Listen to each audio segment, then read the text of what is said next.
자, 이제 서론이 됐고 이제 본론입니다. 이제 복음. 복음은 실제적으로 어떻게 풀어가야 될 것인가. 이제 실제로 들어가는데 이제 우리가 늘 언급됐던 대로 사도행전 20장 21절을 한번 다 같이 한번 보겠습니다. 요 차정현 현전님 한번 읽어보세요. 유대인과 헬라인들에게 하나님께 대한 회개와 우리 주 예수 그리스도께 대한 믿음을 증언한 것이라. 자, 이거는 뭐 우리 인천 송도교회 성도들, 특별히 전도자이라면 이것은 외우고 있는 분들도 있고 뭐 귀에 딱쟁이가 앉도록 뭐 여러 번 들었을 것입니다. 근데 이거는 나 그거 알아, 이게 중요한 게 아니고 아까 말씀드린 것처럼 이것을 실제적으로 전도하는 데 적용하고, 그리고 실제적으로 이 바탕하에서 이 영혼 안에 복음의 비춤이 있었던가, 성령님으로 말미암은 복음의 비춤이 있는가, 그리고 이 영혼이 이것을 인격적으로 받아들였는가에 대한 판가름이 여기서 나는 거야. 하나님을 향한 회개가 됐는가? 우리 주 예수 그리스도께 대한 믿음이 성경적인 믿음을 통해서 됐는가? 성경적인 믿음은 뭐냐면 인격적으로 믿는 겁니다.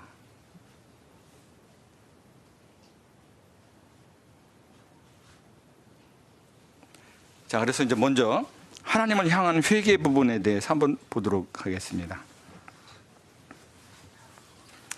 자, 하나님을 향한 회개를 하려면 먼저 이제 우리 전도자들, 저도 옛날에 과거에 그랬습니다만, 전도자들이 제일 먼저 이제 달려드는 것이 사람 입장에서부터 접근을 하는 그런 방식을 좀 취해요. 그래서 너가 죄인이다.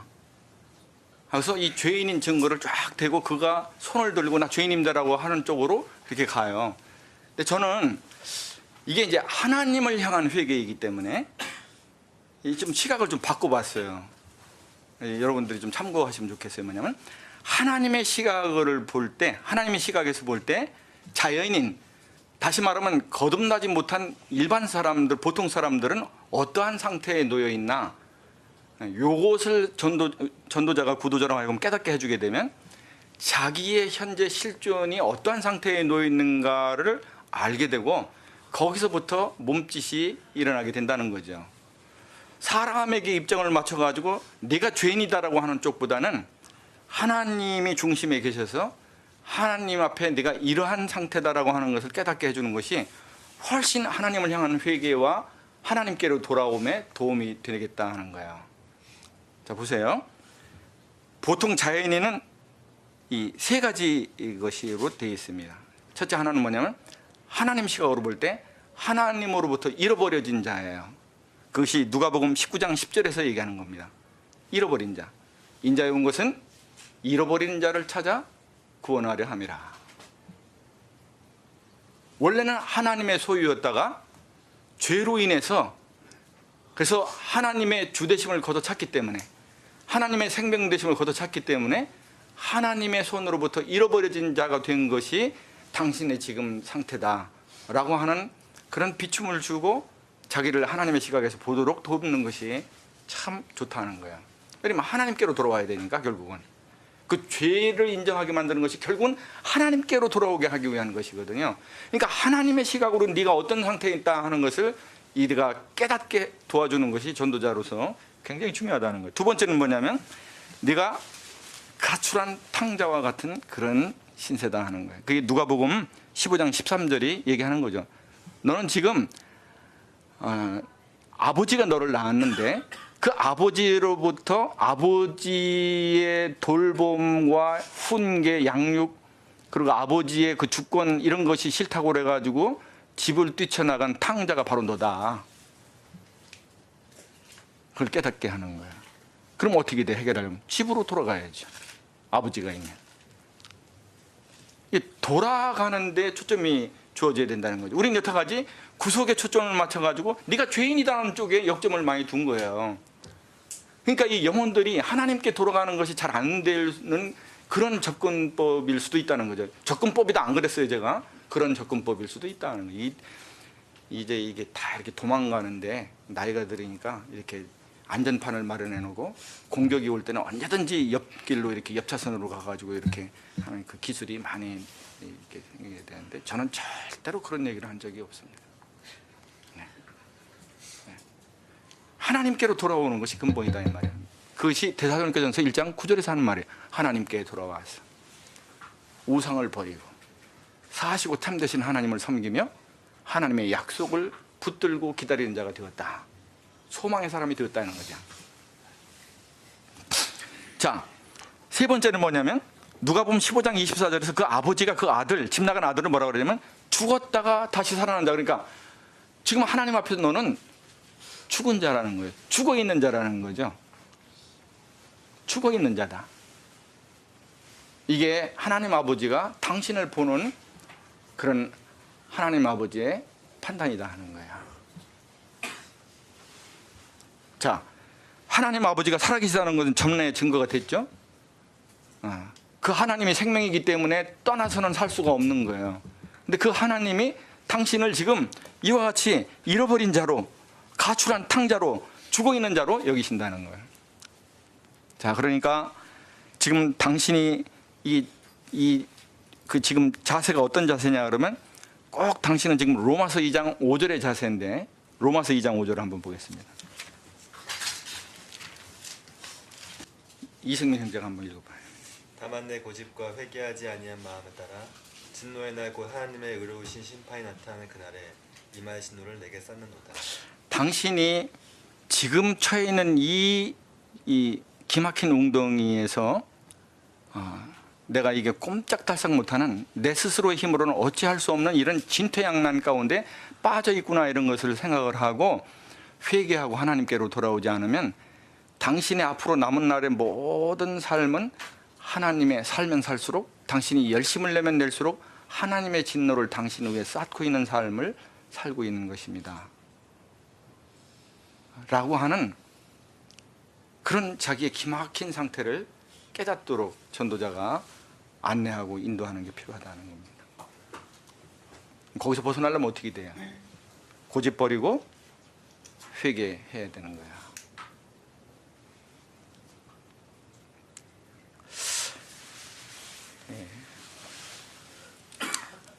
사람들 마음 안에 하나님의 복음을 인격적으로 받아들이게 하는 그런 하나님의 방법이 뭐냐. 구약 때부터 하나님은 그것을 우리에게 제시하셨어요. 그것이 이사야 40장 3절에 나오는데 그 말씀이 뭐냐면 하나님께서 구세주를 이 땅에 보내시기 전에 광야에서 하나님의 사람을 보내서 하나님의 백성들을 향해서 회개하고 하나님께 돌아올 것을 촉구하는 그런 일을 벌이시겠다 하는 거예요. 그게 이사야 40장 3절의 말씀입니다.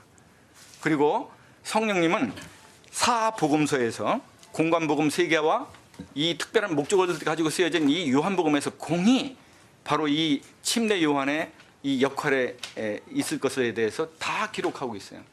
침례 요한의 역할의 핵심 두 키포인트는 뭐냐면, 하나는 뭐냐면 회개의 선포, 두 번째는 예수 그리스도에 대한 증거, 증인. 이게 침례 요한의 핵심 역할이에요. 사명이고. 그 중에 이 제일 첫 번째로 했던 것이 침례 요한이 공생애를 시작하면서 제일 먼저 하는 것이 회개하라, 천국이 가까워왔다 합니다. 그러니까 이것은 구약 때부터 선지자를 통해서 예언되고, 그리고 이 땅에서 침례 요한을 통해서 시작된 하나님의 지혜예요. 그리스도가 첩경을 따라서 사람들의 마음 가운데 들어오는 하나님의 지혜입니다. 회개하지 않으면 안 되는 거예요. 그러니까 영혼 가운데 회개가 일어났나 안 일어났나를 보지 않고 그 다음 순서로 이게 가는 것은 그냥 그 사람에게 이 구원에 대한 교리 전달밖에 안 된다는 거예요. 변화 안 일어납니다. 왜 오늘날 십자가의 구속의 보험이 자꾸 변하지 않고 이건 주대심이 아니면 안 된다는 소리가 자꾸 나오냐? 회개 부분이 간과됐기 때문에 그런 거예요. 회개 부분이 확실하다. 내가 이게 하나님을 떠나서 내가 이 집 떠난 탕자가 됐고, 내가 이 죽어 있는 자고, 내가 잃어버린 자구나. 이것을 깨닫게 된다 그러면, 그러면 그 탕자의 비유에서 얘기한 것처럼 이제 일어나서 자기의 죽게 된 것을 생각하면서 살려고 자비하신 하나님, 그 하나님의 보호하심 가운데 돌아와서 그분께 의탁하게 돼 있죠. 그분을 의지하고 돌아올 때의 마음은 순종하는 마음이에요. 어떻게 순종해요? 이제 아들로가 아니고 그냥 품꾼이에요. 주인이 명령하면 순종하지 않으면 안 되는 품꾼. 이제 뭐 내가 하기 싫다고 안 하고 아들이니까 그거 없어요 이제. 예. 이게 품꾼이기 때문에 지시하면 무조건 해야 돼요. 그러니까 그 품꾼을 하나 여기란 말은 뭐냐면 내가 이제 아버지가 무엇을 말씀하시든 나는 이제 순종하겠습니다 이거거든요. 순종하고자 하는 마음으로 돌아오는 거예요. 그게 주님이 그 비유에서 회개라고 하는 거, 성경적인 회개는 이렇게 하는 거다라고 하는 것을 아버지가 집 나간 아들을 기다리는 그 마음과 함께 성경적인 회개, 성경적인 구원하는 회개는 이렇게 하는 거다라는 걸 우리에게 보여주신 거예요. 그래서 사도행전에 보면은 그게 이 하나님을 향한 회개가 이게 딱 이게 나와 있는 게 보여요. 이게 어디에 나오냐 그러면 사도행전 11장 18절 한번 열어보세요.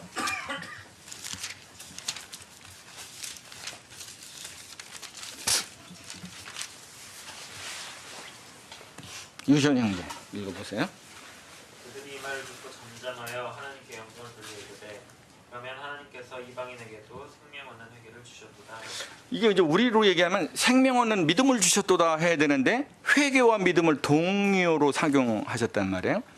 이게 성경적인 믿음은 어떠한 믿음이냐, 그 믿음 안에 회개로 인한 그런 마음자리의 변화와 마음이 열리고 그리고 실제로 그 믿음으로 받아들이는 그런 역사가 이 믿음 안에 다 포함이 되어 있는 거다 이 말이에요. 성경적인 믿음 안에, 구원 얻는 믿음 안에. 그러니까 생명 얻는 믿음 안 그러고 생명 얻는 회개 그래요. 이게 회개와 믿음을 동의어로 쓴단 말이에요. 그러니까 믿음이 겉표면이라고 그러면 동전이 앞면이라고 그러면 그 뒷면을 보면 회개야. 이 회개와 믿음이 붙어 있어요 이렇게. 이거 아는 게 중요하지 않다는 거예요. 이거를 실제로 전도 현장에서 적용을 해야지. 이 영혼이 회개를, 성령님의 역사가 없으면 회개가 안 되니까 성령님의 비춤을 받아서 성령님의 감동과 감화하심을 따라서 이 영혼이 회개를 했는지 이걸 봐야 된다는 거죠. 자, 그러면 이제 이 회개라고 하는 것에 대해서 그럼 어떤 것이 죄고 어떻게 하는 것이 성경적인 회개냐가 이제 중요한 거예요. 우리가 이제 죄 그러면은 보통 로마서 1장 28절로 그러니까 29절로 31절을 많이 이렇게 하잖아요. 그래서 이렇게 해서 쭉 제시하면서 너 이거 죄인 맞지 이렇게 하는데 성경적인 그런 이 죄는 근본적인 죄를 얘기하는 거라는 말이죠. 근본적인 죄. 근본적인 죄는 뭐냐면 사람이 이 죄로 말미암아서 에레미야 2장 13절의 죄를 짓는 상태가 되는 것을 근본적인 죄라고 그런다 이 말이죠. 에레미야 2장 13절은 또 전도자들이 귀에 딱지가 않도록 들은 말이에요. 두 가지. 첫 번째 약이 뭐라고 그랬어요?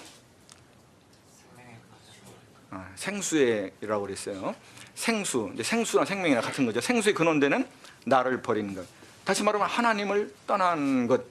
그 다음에 두 번째는 스스로 웅덩이를 판 것인데, 다시 말하면 자기가 자기 삶의 주도권을 가지고 자기가 주인이 돼서 자기 뜻대로 살아가는 것, 이것이 근본적인 죄라는 것입니다.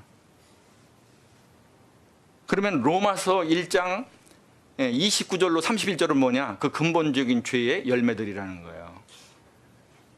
그러니까 회개는 어디서 하는 거냐?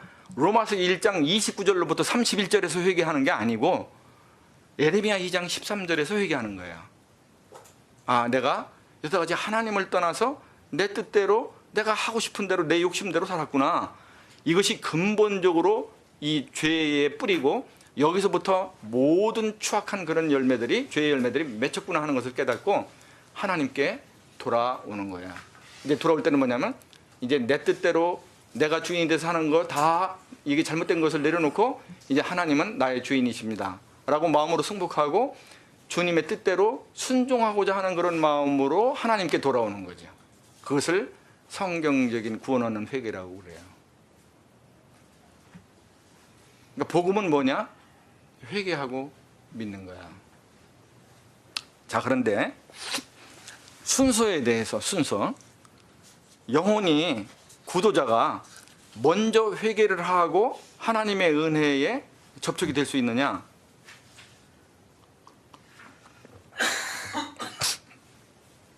잘 안 돼요. 그래서 순서는 먼저 회개라고 말씀을 드렸지만, 회개하고 믿는 거로 말씀드렸지만, 사실은 영혼들이 회개하는 것은 은혜에 접촉이 됐을 때 그래서 성령님이 그 은혜를 깨닫게 됐을 때 마음이 낮춰지면서 부드러워지면서 하나님 앞에 죄를 자백하게 되면서 눈물로 이 주님의 주되심을 받아들인단 말이죠. 주님의 구속을 눈물로 받아들인단 말이죠. 뭐 모태로부터 나온 사람은 또 달라요. 뭐 그건 다룰 수 있으니까. 이것도 사실은 사족인데 왜 하냐? 그렇지 않은 사람들도 있습니다, 형님. 이제 이렇게 얘기하시는 분들이 있기 때문에 얘기를 하는 겁니다. 그렇습니다. 그렇지 않은 분들도 있어요. 그게 아니라고 하는 거 아니고. 자, 그래서 보통은 그 은혜를 접하고 나서 이 회개를 하는데 순서가 어떻든 간에 그 영혼 안에 회개가 일어나지 아니하면 거듭날 수 없다는 거야. 그리고 그 회개는 철저하게 성령님의 주도적인 역사로 일어난다는 거야. 사람이 할 수 없다는 거야. 전도자가 안 돼요. 그러면 바꿔야지. 물과 성령으로 거듭나지 아니하면 이렇게 하지 않고 말을 바꿔야 되죠.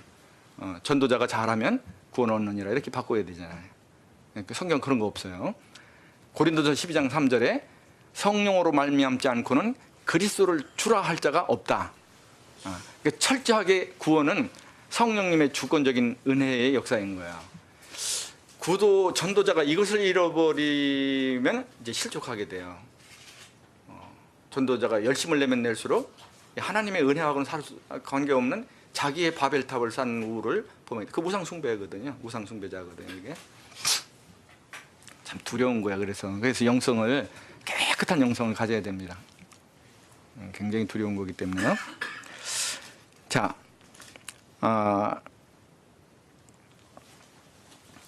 이 인격적으로 받아들이게 하는 사람들 마음 안에 하나님의 복음을 인격적으로 받아들이게 하는 하나님의 방법이 이게 회개다 하는 것이죠.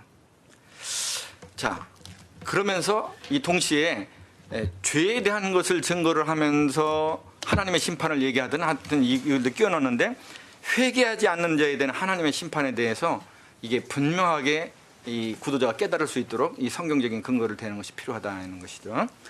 자, 하나님께서 이 하나님의 심판에 대한 경고를 하셨죠. 그 여러분들이 잘 아는 유명한 히브리서 9장 27절의 말씀입니다. 뭐죠? 네? 네. 네. 우리 권전도자께서 말씀하셨습니다. 자, 한 번 죽는 것은 사람에게 정하시는 것이요 그 후에는 심판이 있으리니. 이거는 경고죠. 그러면 하나님이 틀림없이 반드시 심판하실 것에 대한 증거는 어디에 있습니까? 그게 사도행전 17장 31절이에요.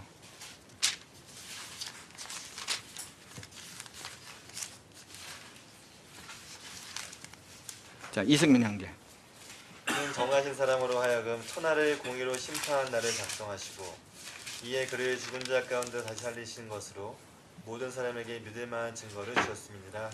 하나님께서 모든 사람들로 하나님의 심판은 반드시 있게 될 것이다. 이것은 픽션이 아니다. 이것은 신화가 아니다. 이거는 엄연한 실제보다도 더한 실제다. 반드시 있을 거다라고 하는 확실한 증거로 뭘 되셨냐? 그 아들의 부활로 심판할 것에 대한 하나님이 확증을 잡으셨다는 거야. 아까 큰 확신이라고 그랬는데 전도자가 이 확신이 있어야 되는 거예요.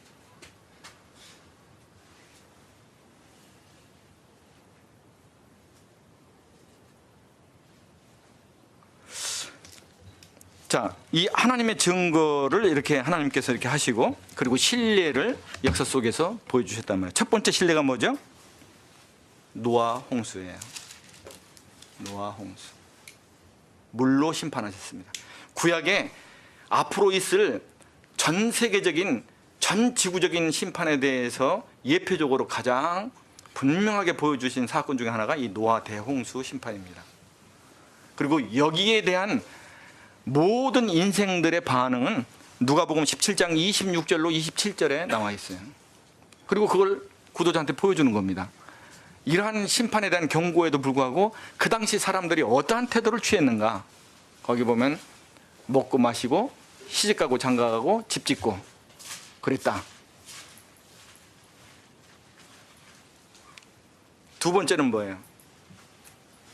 이제 보다 이 지금 앞으로 있을 심판에 대해서 보다 가깝게 오는 불심판입니다. 구약의 소돔 성 심판이죠. 소돔과 고모라 심판. 자, 그 소돔과 고모라 성에 대한 심판도 그 당시에 사람들의 반응이 누가복음 17장 28절로 29절에 나옵니다. 그리고 보여주는 거예요. 그러면 성령님이 그것을 이뤄내서 내가 지금 내 마음이 이런데라고 자기 마음자리를 보게 해주시고 그 결과가 얼마나 두렵고 무섭고 참담한지를 보여주는 거죠. 역사 가운데에서. 그리고 그 당시에 하나님을 두려워할 줄 아는 사람과 하나님을 두려워하지 않는 사람의 반응이 어떤가에 대해서 말씀해 주는 게 창세기 19장 14절의 말씀입니다. 그게 롯의 사위의 반응인데 어떻게 반응했어요? 농담으로 여겼더라. 성령님이 사용하실 수 있는 좋은 재료입니다.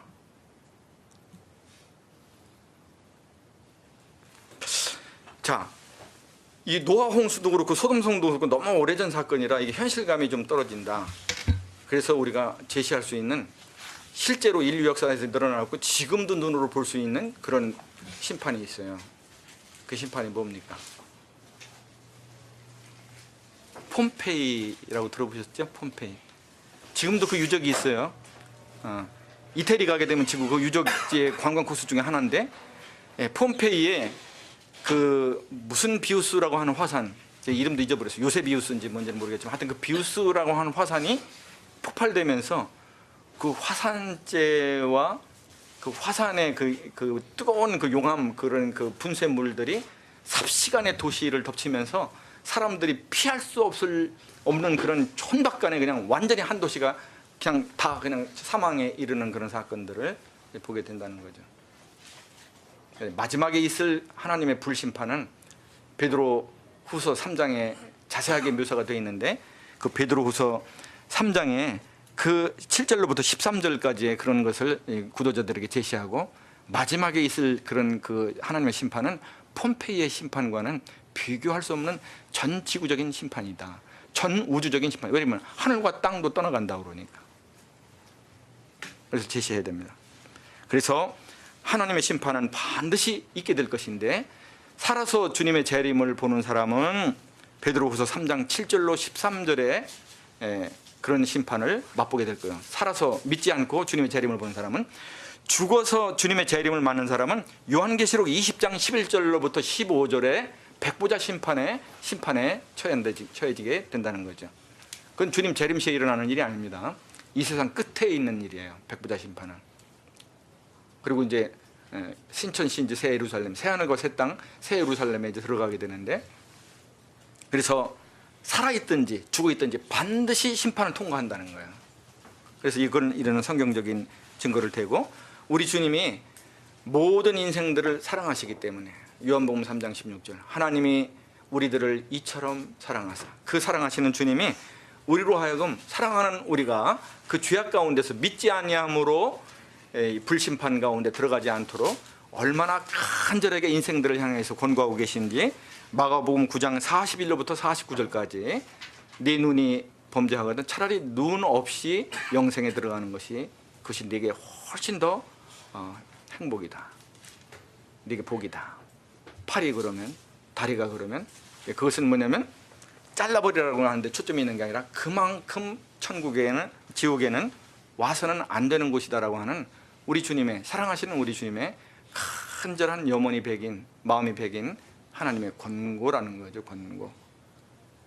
성령님이 사용하시면 이런 것들이 구도자의 마음에 박힐 수 있습니다. 사람은 못하지만.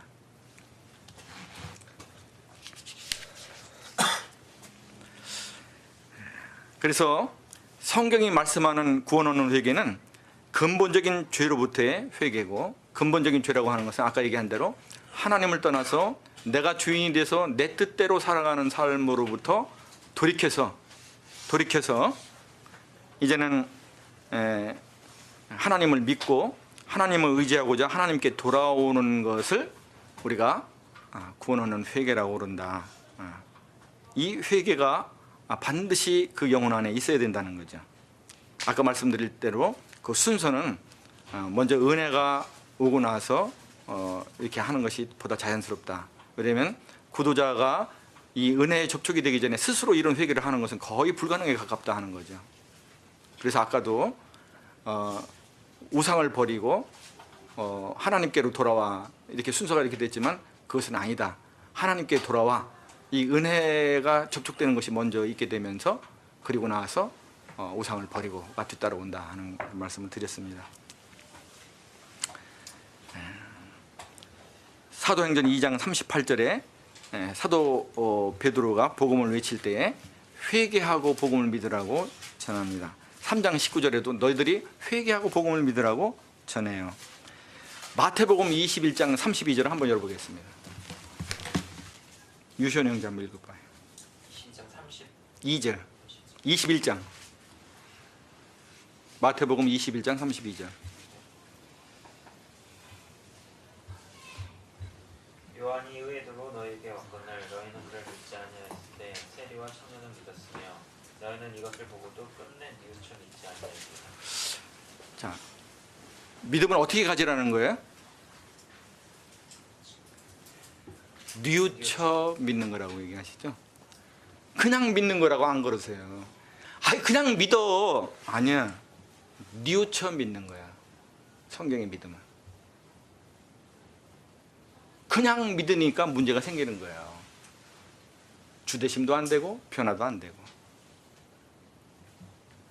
근데 성령 안에서의 그런 회개가 분명하다 그러면 주대심은 따라오는 겁니다. 그러니까 해결되는 거예요. 그냥 일거에. 성경은 절대로 주대심이 되어야 구원이다라고 말씀을 성경에 어디에서도 그게 없어요. 다만 주와 임금과 구주가 되게 하셨다. 또 주와 그리스도가 되게 하셨다. 이 말씀은 있어요. 사도행전에 2장 36절에 그 다음에 사도행전 5장 31절에 그런 말씀이 있어도 오히려 이 로마서 같은 데 보면요. 이 부분에 대한 분명한 그런 것이 있어요. 로마서 5장 한번 보십시다. 로마서 5장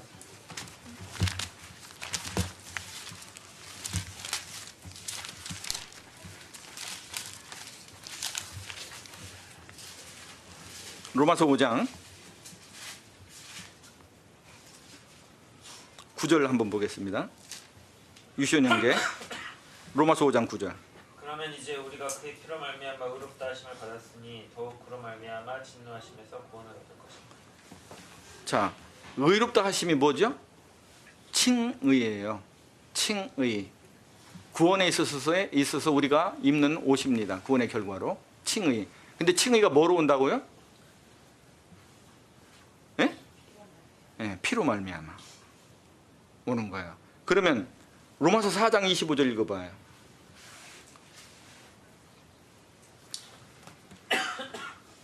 시원 형제. 예수는 우리가 범죄한 것 때문에 내줌이 되고 또한 우리를 의롭다 하시기 위하여 살아나셨습니다. 여기는 부활이 그 의롭다 하시기 위하여 조건처럼 이렇게 보이는데 여기는 또 그렇게 다르게 얘기를 했네요. 피로 말미암아 의롭다 하심을 받았다 이렇게.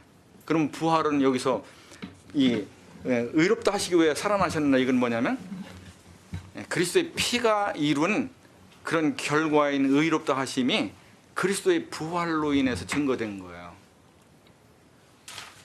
부활이 있으니까 증거가 된 겁니다. 그래서 로마서 1장 4절에는 그리스도의 하나님 되심에 대해서 분명하게 증거가 되어 있는데 뭐냐면 그가 부활하심으로써 능력으로 하나님의 아들이심을 증거했다 이렇게 하고 있어요. 왜냐하면 우리의 대속자는 뭐 해야 됩니까? 무죄해야 됩니다. 원죄가 없어야 돼요.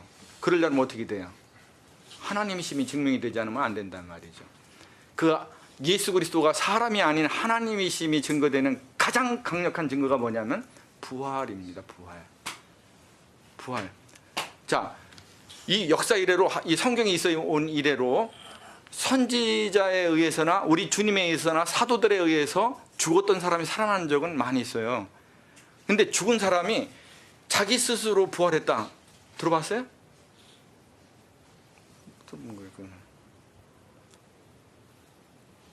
그러니까 하나님과 예수 그리스도가 하나가 아니시면 하나님이 전능하신 분이고 살아계신 분이 아니면 이게 문제가 풀리지 않는 그런 거예요. 그러니까 우리 주님의 부활하심은 뭐냐면 하나님의 아들이시다. 이걸 유대인들은 다 아는데, 이게 유대인들이 그 사고방식을 알아야 되는데, 주님이 이제 물었어요. 너희들이 나를 돌로 치자고 그러는데, 내가 죄가 있거든 죄를 얘기해라. 내가 죄가 없는데 왜 나를 돌로 치려고 하느냐. 그러니까 유대인들이 뭐라 하냐면, 네가 자칭 하나님의 아들이라고 그래서 너와 하나님을 동등됨으로 여기는 것이 죄다. 이렇게 얘기를 해요, 유대인들이. 그러니까 유대인들이 하나님의 아들이다 하는 것은 뭐냐면 바로 하나님과 동등된다, 하나님이다, 이 말이에요. 유대인들의 인식이에요, 그게. 그러니까 여기서 하나님의 아들이라고 하는 것은 물론 삼위 중에 그 위격이 아들이시는 위격이기도 하지만 그것이 하나님이시다라고 하는 그런 의미입니다. 그래서 여기 지금 이 말씀하신 대로 로마서 5장 8절에서 그렇게, 아니 9절에서 그렇게 말씀하고 있고 10절에서도 유시연 형제, 저기 이승민 형제 한번 읽어봐요. 10절이요? 5장 10절? 5장 10절. 곧 우리가 원수 되었을 때에 그의 아들의 죽으심으로 말미암아 하나님과 화목하게 되었은즉 화목하게 된 자로서는 더욱 그의 살아나심으로 말미암아 구원을 받을 것이니라. 그리스도의 피가 경계선이라는 거죠.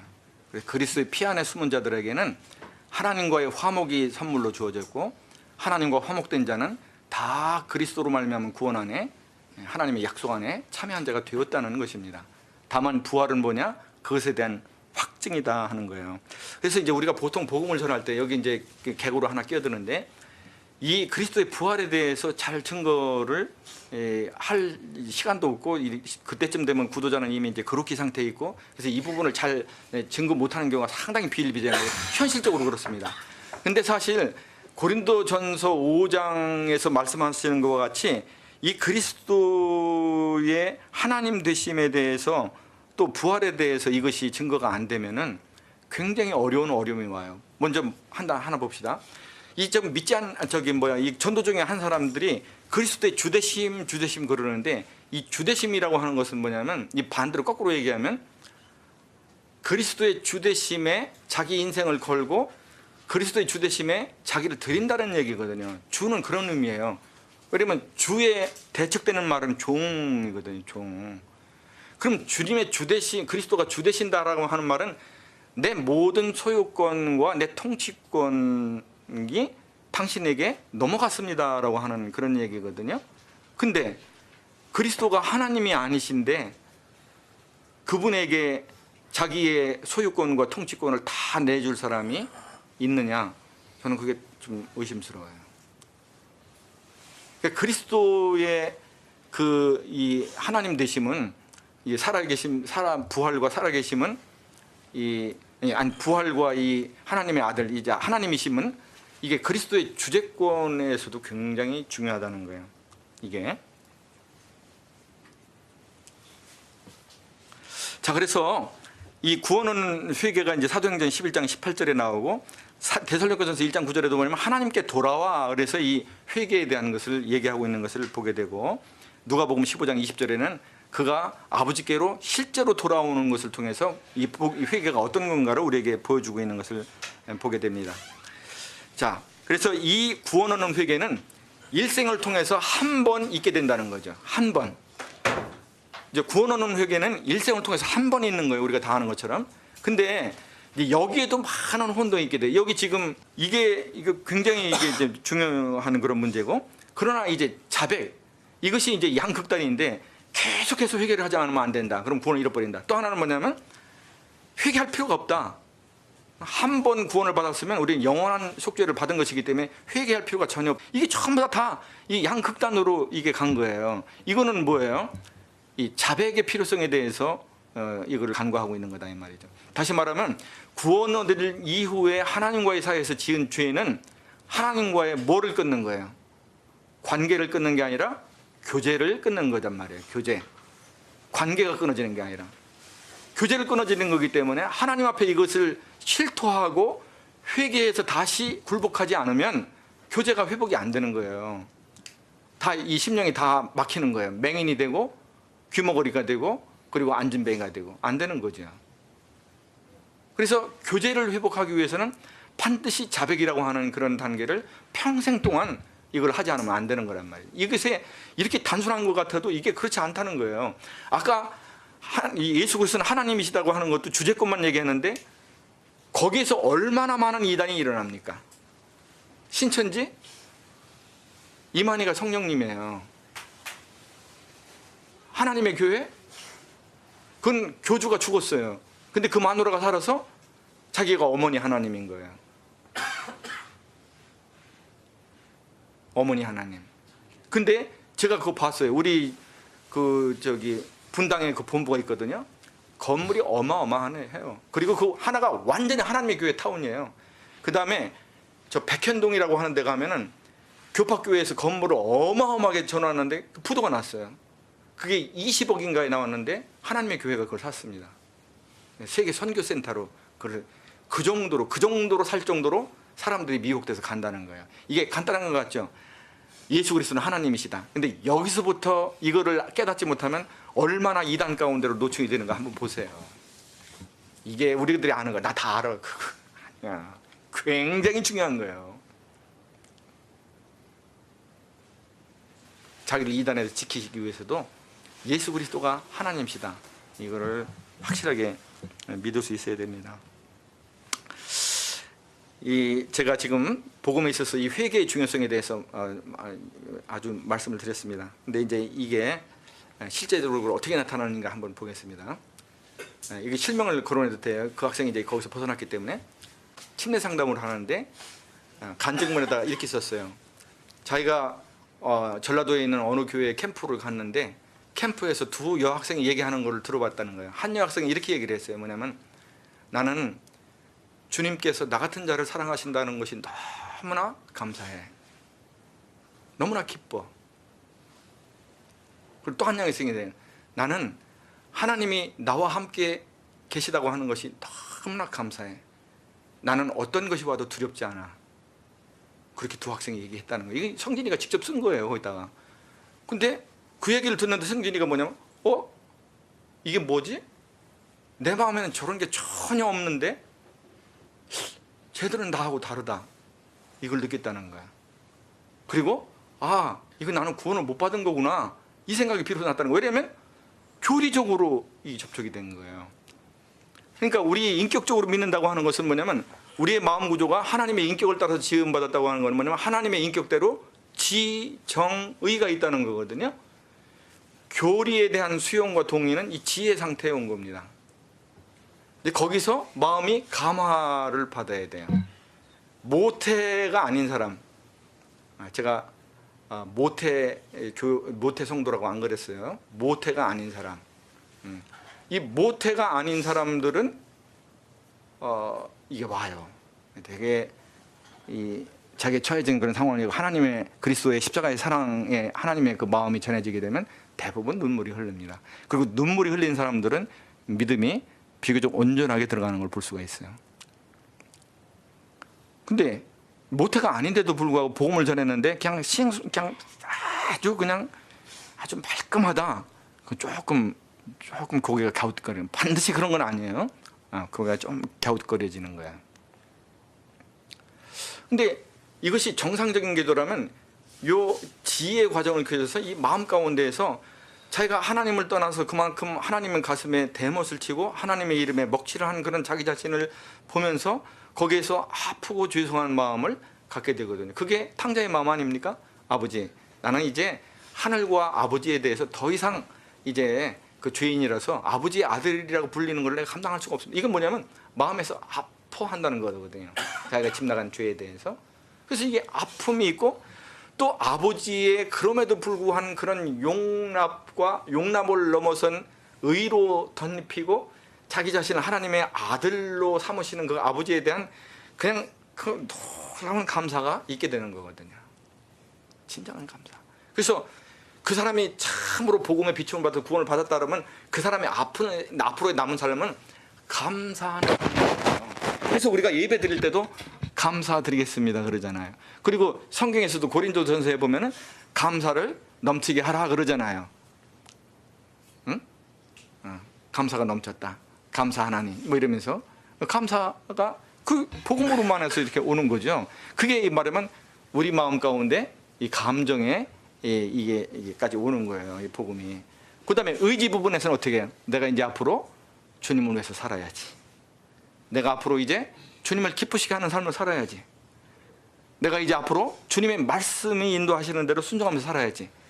이러한 의지적인 선택과 의지적인 그런 결단이 있게 되는 거죠. 그렇게 믿는 것을 인격적으로 믿는다고 그러고, 그 인격적으로 믿는 데는 반드시 성령님의 역사가 없이는 그것이 불가능하다는 거예요. 그게 전도자의 힘으로 안 된다는 거예요. 성령이 일하셔야 됩니다. 그래서 전도자는 성령님 일하시는 걸 목도하고 그때 돼서 그 다음 단계로 넘어가도록 해야 돼요. 그리고 아직 안 됐으면 주님께 시간을 더 드려야 됩니다. 그게 굉장히 중요한 거예요. 제가 이제 우리 인천 남부에서부터도 뭐 그랬지만 그 검단에 거기서 오는 그런 그 남녀가 있었어요. 이제 이 사람들이 그 중국 본토에 자기 아내가 있고 자기 남편이 있는 그런 사람들인데, 이 사람들이 나오는데 저는 이제 그 부부인 줄 알았어요. 근데 그 어떤 이 구원받은 중국 형제가 뭐냐면 저 사람들 부부가 아닙니다. 그러는 거야. 그래서 이제 불러다가 이 부부가 아니라는 말이 있는데 너희 그거 어떻게 된 거냐? 그러니까 이제 부부가 아닌 거예요. 아니었는데 어떻게 됐느냐? 부부가 아니었으면, 잘 모르고 그랬으면, 그러면 이거 하나님께서 이거는 죄라고 여기시고 이건 하나님 교회에서 출교다 그러면은, 그럼 저 거듭난 사람이라면 그러면 그 관계를 청산하고 다시 이제 이렇게 그 주님 앞에서 깨끗해진 상태로 해야 되는데 문을 팍 차고 나갔어요. 그리고 그 다음서부터 절대 하나님의 교회에 안 왔단 말이죠. 이건 뭐냐? 회개하지 않고 믿으면 그렇게 되는 거예요. 지금 현재 진행 중인 죄를 짓고 있으면서도 그 죄에 대한 아픔과 회개, 하나님께 대한 두려움, 하나님의 교회에 대한 하나님의 법도 이런 게 전혀 이게 들어오지 않는 거예요. 현재적인 하나님께서 죄로 정하는 것도 그것을 죄로 자백하고 뉘우쳐 돌이킬 정도도 안 되는 거예요. 그것도 교회에 먼저 된 사람들로부터 그 권한이 있는데도 안 되더라고, 절대. 한 번은 또 어떤 일이 있었냐면 남동공단에 있던 구도자였는데 침례 상담을 했는데 형님들이 다 믿은 것 같다. 그래서 이제 침례를 주려고 이제 침례 그 당일에 했는데 이 사람이 안 왔어. 그 다음번에 또 밥 먹으러 왔어요. 그래서 아니 당신 왜 그 지난번에 침례식 할 때 안 왔냐? 그랬더니 자기가 침례를 받으면은 술도 못 먹고 담배도 못 피고 놀러도 못 가고 그럴 것 같아서 난 그게 싫어가지고 그래서 안 나갔다. 우리는 구원받았다라고 그러고서 침례를 주려고 그러는데 담배, 술, 또 자유로운 그런 그 그냥 예배 안 드리고 그냥 마음대로 살고 싶은, 그래서 그 주일날 뭐가 해가지고서 거기서 뭘 하는지 하여튼 집에서 그렇게 그 인생을 엔조이 하려고 그냥 침례를 안 받았다는 거예요. 물론 여기에는 언어가 통하지 않는 이런 부분도 있습니다. 또 우리가 뭐 복음을 전할 때 그렇게 복음을 누가 전하려고 했겠어요? 그러나 이런 것에도 불구하고 한국 성도들 가운데서도 이것이 중국 사람들 같이처럼 이렇게 정직하지 않아서 그렇지 우리가 전하는 복음이 교리 정도에 불과한 그런 복음을 전했을 가능성이 얼마든지 있다는 거죠. 성경적인 복음을 전하려면 회개하고 믿게 해야 되는데 그 부분을 전도자가 그 맥을 놓친 거예요. 다 안다고 그러면서.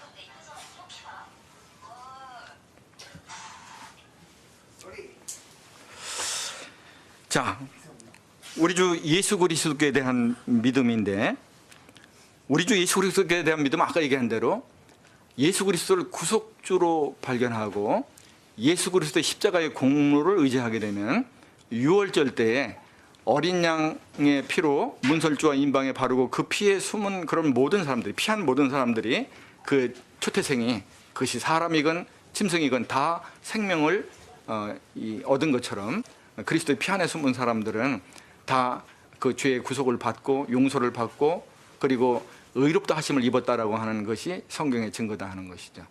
이것이 이제 우리가 얘기하는 구원받은 믿음이고, 다만 이것이 변화로 연결되지 아니하고, 구원은 다른 것으로, 다른 관점에서 보면 주인이 바뀌는 건데, 결국은 주인이 바뀌는 거잖아요. 우리가 보면은 구원은 결국은 주인이 바뀌는 거예요. 왜냐면 근본적인 죄가 하나님을 떠나서 내가 주인이 돼서 내 뜻대로 사는 것이 근본적인 죄라고 그랬으니까, 결국은 구원이라고 하는 건 주인이 바뀌는 건데, 이 주인이 바뀌는 것이 지금 그 변화를 너무 강조한 나머지 그리스도의 주되심을 보지 않으면 구원이 아니다가 아니라, 십자가의 구속을 정말 성경에서 얘기하는 대로 회개하고 믿게 되면 그것이 구원이다. 그리고 그렇게 하게 되면 이 그리스도의 주되심은 당연하게 따라오는 그런 결과다.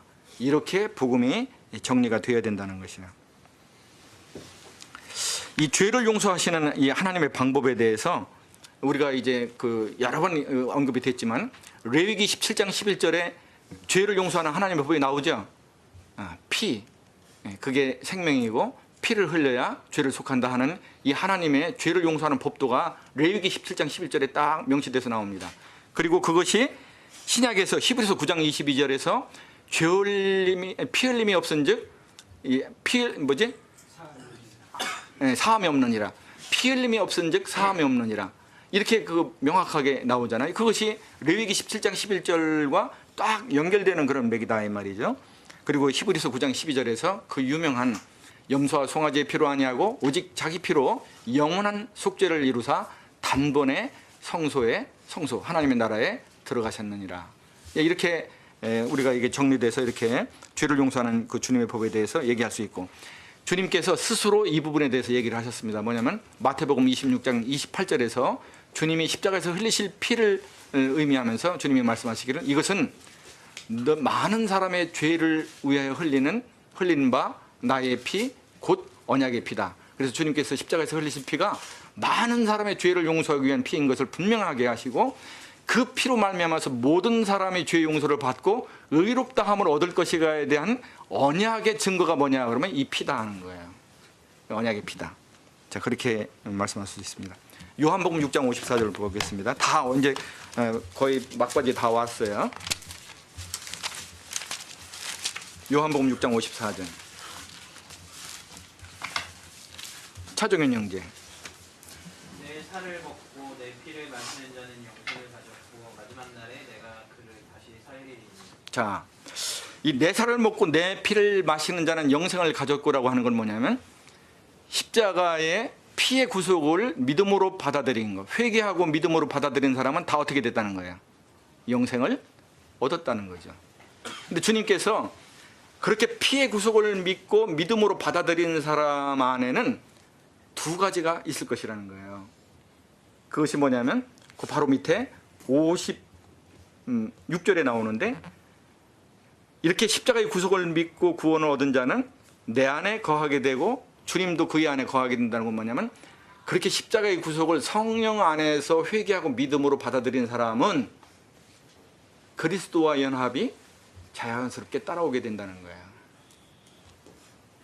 그냥 십자가의 구속만 딱 따먹고 주님은 주님 나는 나 이렇게 안 된다는 거예요. 성령 안에서 되면 반드시 그 안에는 주님과의 심정적인 연합이 있게 된다는 거예요. 저는 그 비유를 어떤 걸 보냐면 야곱과 베냐민의 관계, 그 아들들이 야곱과 베냐민의 관계를 뭐냐면, 제가 이제 그 교회에서도 한번 얘기했지만 우리 아비와 그 우리의 말째 동생 베냐민은 이렇게 연결되어 있다. 서로 생명이 떨어질래야 떨어질 수가 없다. 그만큼 이 야곱의 사랑이 베냐민을 향해서 이렇게 있는 거죠. 그냥 아비의 생명이라고 얘기를 했어요. 이렇게 연결되어 있다 서로. 근데 하나가 죽으면 하나도 죽는다. 근데 그 둘은 혈통 관계잖아요. 근데 우리는 어떤 관계냐 그러면 주님의 피로 사신 관계잖아요. 그래서 어떤 사람이 그러더라고요. 이게 이제 그 사역자인데, 우리의 혈관 안에는 그리스도의 피가 흐르고 있습니다. 맞습니까? 네.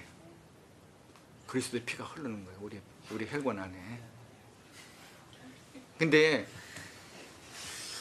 야곱이 뭐라고 얘기했냐 그러면요, 애굽에 가기 전에 내가 이 베냐민을 보내리라, 그리고 내가 이름은 이르리라, 이래요. 야곱이 실제 그랬어요. 그리고 베냐민을 보내잖아요. 근데 우리 주님은 자기 목숨을 버려서 가면서까지 우리를 버리지 않으시는 거야.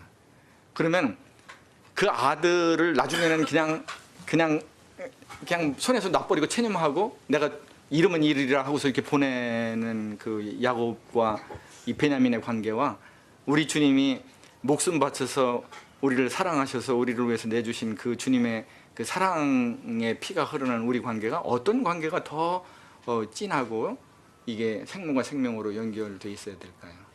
저는 이것이 우리가 경건 생활을 통해서 또 묵상을 통해서 깨닫고 우리 심령에 각인되어져야 될 그런 것이다 봅니다. 이게 뭐 그렇게 하겠다고 되는 것도 아니고 이것이 확실하다면 우리 삶이 변화가 될 거니까.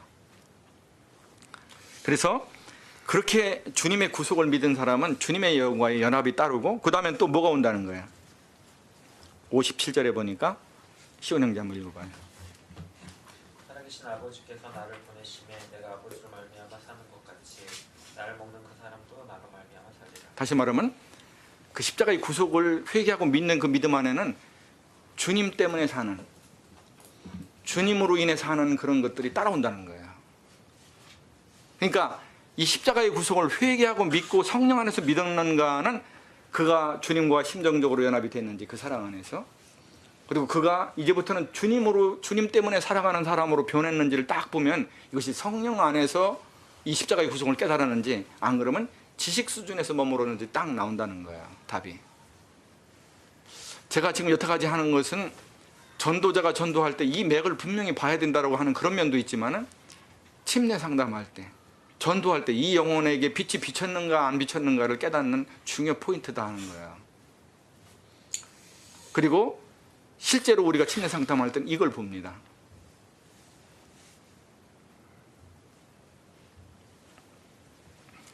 성경이 말씀하는 믿음은 지금 말씀하는 것 같이 인격적인 믿음이라는 거죠. 지정의 인격적인 믿음.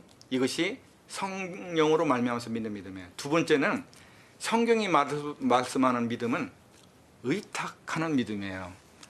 이것은 말하면 구원받을 때 하나님께서 우리 주 예수 그리스도를 통해서 행하신 그 모든 사역에 내 전 존재의 운명을 다 거는 거예요. 거기에 전적으로 의지하는 거거든요. 거기다 숟갈 놓고 개칠하거나 덧칠하거나 내 어떤 행위를 더하거나 나의 어떤 고상한 인격을 더하거나 이런 거 없어요.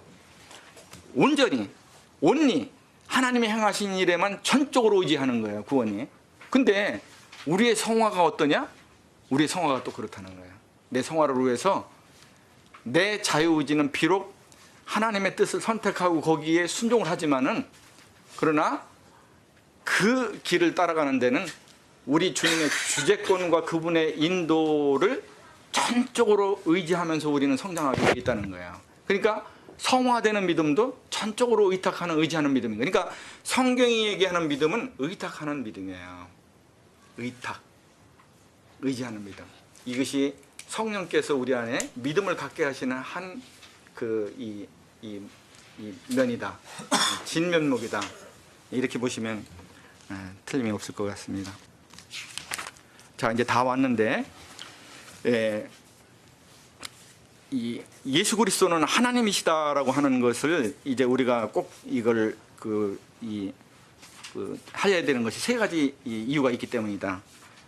앞으로 한 5분 정도면 되겠습니다. 하나는 뭐냐면, 구속자가 되려고 그러면 죄가 하나님처럼 하나도 없어야 된다. 또 이 지상에서의 죄뿐만 아니라 원죄도 없어야 된다. 그러려면 하나님이셔야 됩니다. 그러니까 이게 예수 그리스도는 하나님이시다는 게 굉장히 중요한 거예요. 하나님이 아니시면 우리의 구속자가 될 자격이 없어요. 두 번째는 뭐냐면, 예수 그리스도가 내 인생을 모두 걸 나의 주가 되시려고 그러면 그분은 하나님이셔야 돼요. 그래야 내 인생을 걸지. 그렇잖아요? 그다음 세 번째는 뭐냐면, 아까도 얘기한 대로 모든 이단으로부터 자기 신앙을 지키려고 그러면 하나님 그리스도의 주되심을 믿지 않으면 안 된다는 거예요. 이것이 세 가지 경로를 통해서 성경에서 이것이 증거되어 있는데, 하나는 뭐냐면 이사야의 예언입니다. 그것이 이사야 9장 6절이에요. 쭉 얘기하시면서 뭐라 그러면 전능하신 하나님이다, 이렇게 얘기할 거라는 거예요. 우리에게 한 아기가 태어났는데 그 한 아기를 향해서 성령의 비춤을 받은 모든 사람들이 일컫기를 그는 전능하신 하나님이다, 한 아기에 대해서 그렇게 이사야를 통해서 예언하시고, 거기에 대해서 사도들이 증언합니다. 우선 사도 바울이 로마서 9장 5절에서 예수 그리스도는 하나님이시다. 사도 요한이 요한일서 5장 20절에서 그분은 참 하나님이시요 영생이시다, 이렇게 사도들의 증언이 있습니다. 세 번째는 증거인데, 증거는 뭐냐? 로마서 1장 4절에서 부활하심으로 능력으로 하나님의 아들로 인정되셨다, 이게 증거예요. 그리고 그분이 하셨던 하나님이 아니면 할 수 없는 그런 놀라운 사역들, 나사로를 살리신다는 거, 바람과 풍랑, 이 자연을 향해 명령했을 때 자연이 순종한다는 거, 오병이어의 기적 같은 그런 마술로서는 도저히 설명이 안 되는 이런, 하나님이 아니시면 무에서 유를 창조할 수 없는 이런 놀라운 기적들, 자연을 향해서 명령하시는 이 자연의 창조주, 이 창조주이신 것이 이렇게 증거를 통해서 증명되는 것들을 우리가 증거할 수 있습니다. 그래서 예수 그리스도는 하나님이시다는 거, 이것도 이게 결국은 이 사람의 신앙, 이 건강한 신앙으로서는 꼭 필요한 그 과정인데, 이거는 여러분들이 적절하게 이렇게 좀 조정을 좀 하시면 되겠어요. 그 사람이 받아들일 수 있는 그런 이 상태를 보고서 해야 되기 때문에. 그러나 꼭 잊지 않고서 우리가 이것을 명백히 해야 될 것은 뭐냐면, 회개가 빠진 그런 복음은 그것은 인격적인 복음으로 받아들이게 할 수 없다는 거예요. 두 번째, 믿음은, 정말 구원을 받는 믿음은 의탁하는 믿음이라는 거예요. 그래서 구도자가 전적으로 하나님 하신 일에 액면 그대로 전적으로 의탁해야 됩니다. 거기다가 걸어야 돼요. 하나님 하신 일에 자기 거 싹 다 빼고, 그래야 그는 진짜로 감사하는 사람이 될 수 있습니다. 그리고 성화도 건강하게 되어갈 거예요. 왜냐하면 전적으로 주님만 의지하니까, 자기를 신뢰하지 않고.